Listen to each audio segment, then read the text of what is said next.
What's up, everybody? It's your girl Ray J, and we are back with another term for you called compartmentalization. Have you heard about it?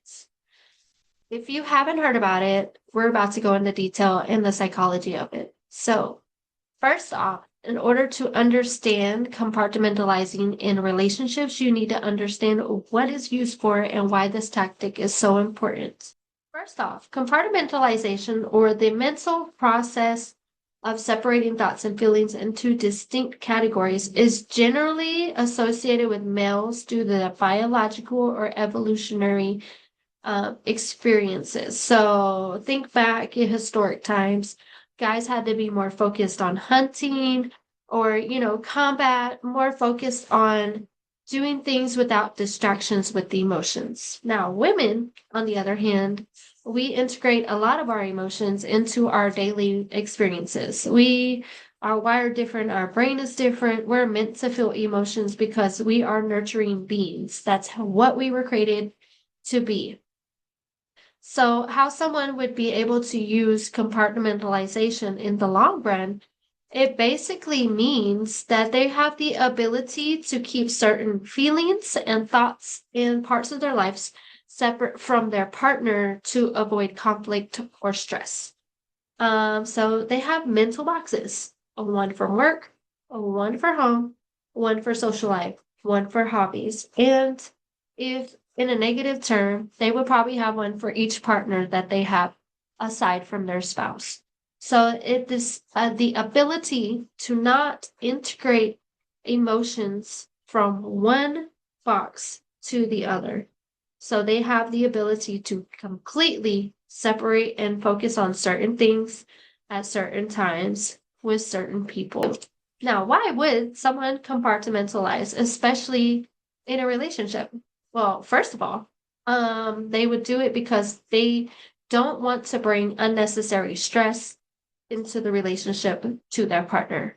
This is the way of regulating emotional boundaries to be like, well, I'm dealing with work, so I'm going to deal with work. And when I get home, I'm going to focus on my wife.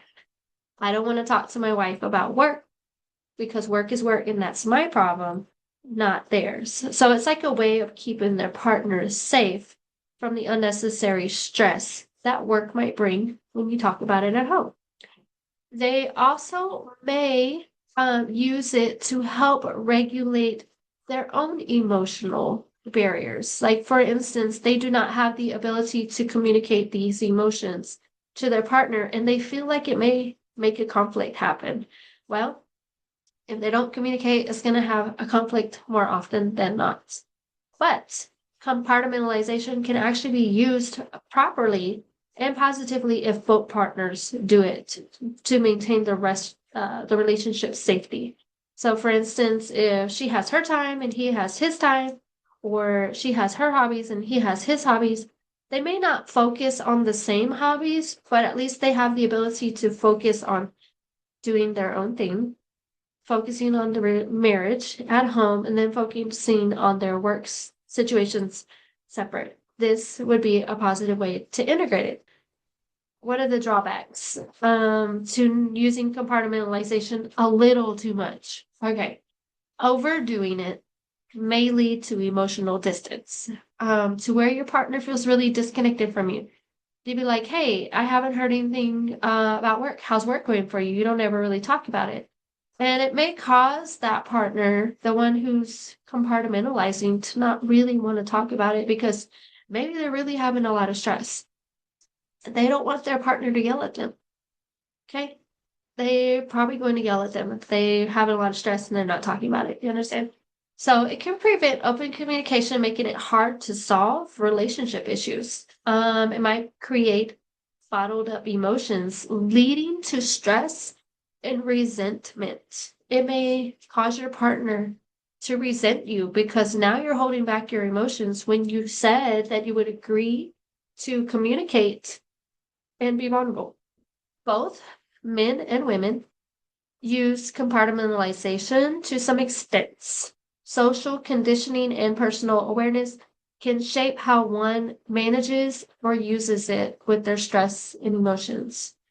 So for instance, some women can use it to have the ability, especially if they're in that survival mode where they've had to learn how men do things and they're a woman who doesn't have a man to rely on.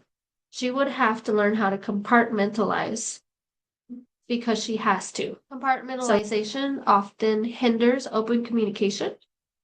And mentally separating issues, individuals may avoid addressing conflicts and important concerns, delaying the problem solving, lead to issues unresolved. Like, for instance, if one spouse is dealing with financial issues, but they don't want to, talk about it with their partner, they may tend to, avoid it until it reaches the surface, anyways. There are some people who go through losing a job, but they don't want to tell their spouse. So they lie about it until the finances are no longer there. So over time, it can build up resentment in the other partner and more intense emotional responses when the issues actually surface. Excessive compartmentalization can also create barriers that disconnect partners from one another. In some cases, individuals may separate their actions and emotional commitments, which can contribute to infidelity and secret keeping. This is also where, pocketing partners actually comes into play too.